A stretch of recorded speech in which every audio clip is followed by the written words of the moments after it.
Utakachojidondokea ni nini wewe mama? Nisikilize mimi, mtoto wa kiume, mtoto wa mwanamke mwenzako, maruwatani wa huu mtaa. Watu ambao hatuna mbwembwe. Kwanza mimi cha kumshukuru Mungu umekutana na mtu aliyestaafu Ikulu. Nilikuwa nawalisha twiga, nalisha mbwa, mimi hapa. Nimestaafu mimi hapa. Nimejenga nyumbani kwetu mimi hapa. Ni mtu mkubwa mimi hapa. Sasa kuna vitu ambavyo unatakiwa utusikilize sisi watoto wa kiume. Mimi kiukweli ninakutaka. Ndio nimeingecha kabofu. Mimi ninakutaka. Unielewa?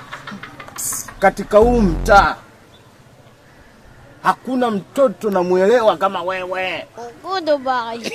Nipo mwanangu nikaikungute. Hivi wewe unapoongea hivyo unajisikia? Hivi wewe mimi unanionaje kwenye hali yangu alafu na unakuja ukaichapa nani? Wewe hapo. Ukaikunguta nani wewe mzee au unataya? Hivi mimi na wewe tunafanana? Tunafanana kuuliza. Tunafanana. Hivi mimi na mimba yangu sasa hivi niende eti nikakugea sasa hivi wewe wewe kwani unanijua kwa naitwa nani? Unanijua? Mimi nilisikia kwamba wajawazito wana joto.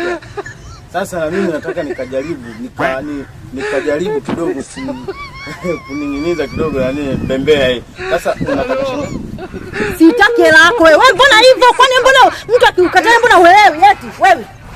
Sikia nikwambie. Wewe jingangu kama mkosa mtu kumwambia. Naomba uniache. Nitakuja nikuvuruge na hivi leo nimeamka vibaya. Jamani, naomba nitoe matatizo wewe. Unaongea papara. Mimi wewe nakwambiaje? Yawezekana huo ujauzito hata beseni una.